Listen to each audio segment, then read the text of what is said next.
You're listening to Sister Stargazers, celestial and terrestrial observations and advice from two real-life sisters. Welcome, fellow Stargazers. Your sisters are in the house. Hi, Jude. Hi, Sarah. Hi, welcome to episode 65, the first full week of December. So episode 65 is going to cover Sunday, December 4th through, roughly Saturday, December 10th. You had made a note that it's one heck of a full moon. So where would you like to start for this week? Yeah, we're building to this midweek full moon. Okay. And as we build, coming out of Sunday, December 4th, the sun is moving towards the Great Attractor at 14 degrees Sagittarius. So the sun is moving towards a conjunction with the Great Attractor. By Wednesday, it will oppose the moon. Venus will oppose Mars. Mercury will square Jupiter. Venus will square Jupiter. So that's why I'm saying stay out of trouble. because the potential for contention is high. Okay. Let's break it down then. Yeah. So on Saturday, December 3rd, just a day before our week begins, Neptune goes direct. Neptune has been retrograde for quite a while and has been kind of keeping things in the shadows. So as Neptune starts to move direct, we can expect things to become clearer. So a direction personally might become clearer for you, a sense of your ideas, your ideology, because Neptune is in a square with Mars, who's retrograde. But as Neptune moves direct and makes another square with Mars, exact in December, you may start to understand, you may start to feel better about the decisions you've made, or you might understand why you couldn't make a decision about the information was missing. There might be parts of the puzzle that are starting to kind of, you're finding the pieces to the puzzle. So Neptune going direct is a big deal. Okay. Venus in Sagittarius will square Neptune. So Venus is in Sagittarius and will square Neptune on December 4th. So try to avoid making life-changing decisions because this square with Neptune, Neptune is still, it hasn't actually moved from, it's stationary direct. Which is, it's going to stay where it is for a few days, but it will start to move forward. So while Venus is in square with Neptune, it's really a bad time to make any decisions because the inspiration that you might have is not based on something that's solid. It's like very mushy. So, maybe instead go be inspired at an art gallery or a museum or watch an inspirational film, instead of actually making any decisions or taking any steps, because the steps you might take will be unfounded. They're going to be a little soft. Okay. The moon in Aries will square Pluto in Capricorn. Now, this is just Sunday the 4th. So what I'd like to do is set the stage for this full moon. Okay. So again, moon square, Pluto, trying to find the words or the feelings to describe the depth of your experience. So there might be a bit of tension around this because the moon in Aries wants to know. It wants to understand itself. And it's squaring to Pluto in Capricorn, which is kind of like really kind of plowing through things, it's like going to the toy box and pulling out all the toys. It's like not knowing what you're looking for, but you have these feelings, So there might be truthful feelings that come up, but before you do anything, just allow them to settle, take a step back, do some deep breathing, to calm yourself down.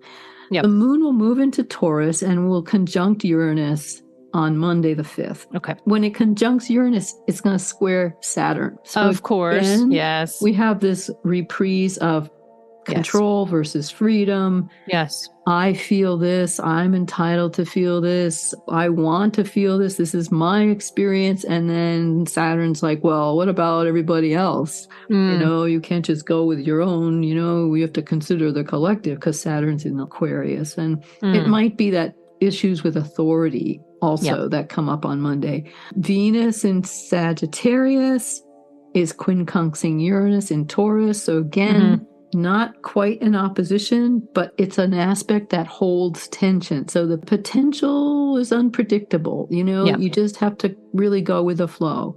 Okay. On Tuesday, the 6th, the sun aligns exactly with the Great Attractor. This is fascinating. Yeah. So the Great Attractor is this point in space, is this massive, it was something like 10,000 suns. It had the power, the gravity, the gravity and mass of 10,000 suns. Yeah. And it's pulling on everything in the Milky Way, drawing it into this point, which is at 14 degrees Sagittarius from the Earth, which is called the Great Attractor, because everything is kind of funneling into this point. Yeah. So it's an aggregated mass, which is just pulling in everything around it. There's a sense like you might be drawn to something. So this is kind of working in the picture of the full moon as well. The moon is at 16 degrees Gemini. The sun will be at 16 degrees Sagittarius, but it will only be a day or two away from conjuncting the Great Attractor. Yeah. So there might be information that you receive in dreams, or you might feel some sense of being directed in some way to something. Mm-hmm. There's also, during this time, Mercury at 29 degrees Sagittarius is square to Jupiter at 29 degrees Pisces. So Mercury at 29 degrees Sagittarius wants to know. That's the anorectic degree, that 29 degree. Right. Yep. That last degree. Mm-hmm. Before Mercury moves into Capricorn, right? Right. Yep. It's squaring Jupiter at 29 degrees Pisces, which is Jupiter's going to move into Aries. Right. It's kind of this abundance, this clouded feeling that you're mentally pushing the limits. It's overstimulation, but there's really a real interest in understanding.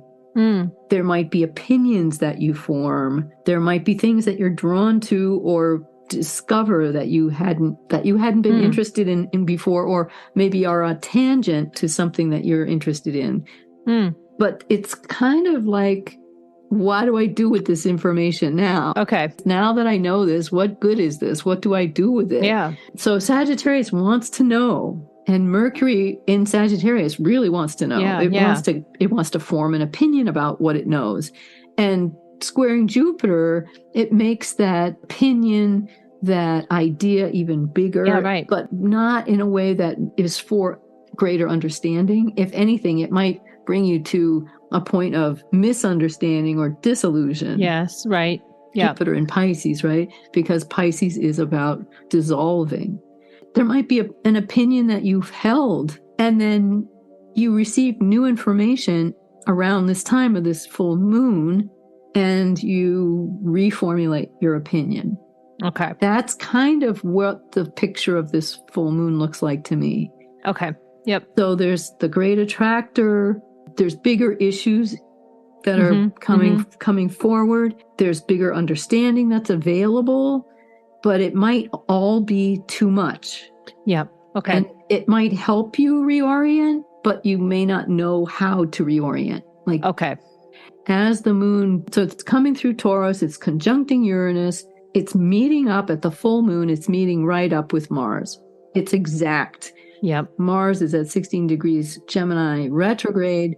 The moon is right there, conjunct Mars. So there's the potential for anger, for upset, because Mars in Gemini is also about going after ideas. Yes. Yep. Understanding. Yes. Mars has been going backwards in Gemini to re-understand, to get more information that was missed the first time it went through. It will be going through Gemini until March of 2023. Right. It will be going retrograde until January of 2023.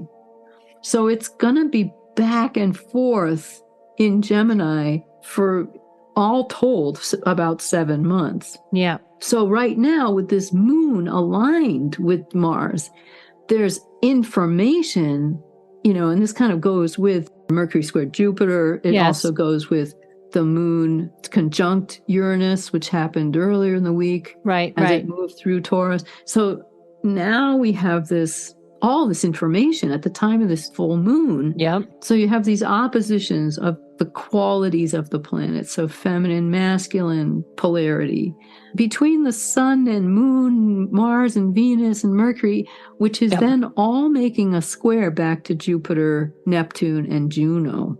All in Pisces. So there's a tremendous amount of mutable energy. Okay. The aspect is called a T-square. Yep. With the focus right on Jupiter, Neptune. Yep. Which is big disillusion. Right. Big belief or big disillusion or big confusion. Yep. Right? Yep. And with Juno there's a sense of also what was everyone's part in this drama. Okay. Who was responsible for what? What was each piece of this puzzle? How was this all possible with all of these different players? One theme could be that allow the information to come, but maybe refrain from joining in the finger pointing or the blame game and just because let it flow. It's going to be very disorienting. Okay. And we're not probably going to get to a solution. It's just a lot of information. Is that fair? There's a lot of information. Okay. Yeah. All right. Yeah. And, this could play out in so many ways depending on your personal chart, too. Yep. It's Gemini Sagittarius is that axis of information and knowledge. Okay. And then Pisces is the collective unconscious, the wisdom.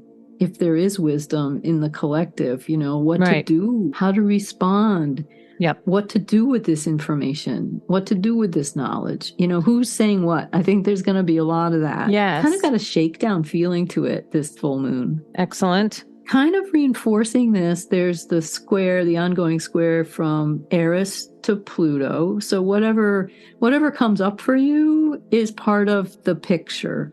Okay. Yeah. It's not arbitrary, in other words. And also Eris, we talked about Eris quite a bit in some of the earlier podcasts, but Eris is an Aries and she's the goddess of discord. Yeah. But she's also, because she uses discord as a tool to reveal truth. Yes. She also champions the underdog. Yeah. So there's some truth with Eris trining back to the sun. There might be some truths that really ring true to you as an individual. Yeah. And she also makes a trine to Venus and a trine to Mercury. Again, there might be information that might ring a bell for you. Yep. Yep. That maybe is like a distant echo bell, but there is a kernel there that you can use. Yep. For sure. And that's Eris standing, kind of revealing truth and coming up for the underdog. Yeah. Fantastic.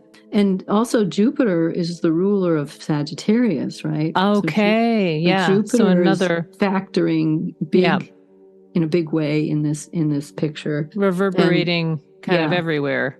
Yeah. Yeah. And then the ruler of the lunation is Mercury, and Mercury has just gone into Capricorn. Mercury is at 1 degree of Capricorn. It's not really opposite the moon and sun, but because it's the ruler of the lunation, it's also factoring in. Why is Mercury the ruler of this lunation? Because the moon is in Gemini. Oh, got it. Okay, great. And Gemini is ruled by Mercury. Okay, fantastic. So I can say the rest of the week is just going to be calming down from that moon. Boy, that's a lot of build up to that moon. Yeah, and even coming off of that moon. So on Thursday, the 8th, there's going to be the sun makes an exact opposition to Mars. Okay. It was in play during the time of the full moon on Wednesday, but it's going to be exact on Thursday. The moon will trine Saturn. So, this will be good for any kind of work that you need to do, any project demanding endurance or tolerance, or, wanting to start a new routine, a new habit. The moon trine Saturn is really good for that. That's on December 8th, Thursday. The moon will exactly square Neptune on December 8th. So again, it's kind of feeling out of sorts, Yes, yeah. The moon will exactly oppose Venus on Friday.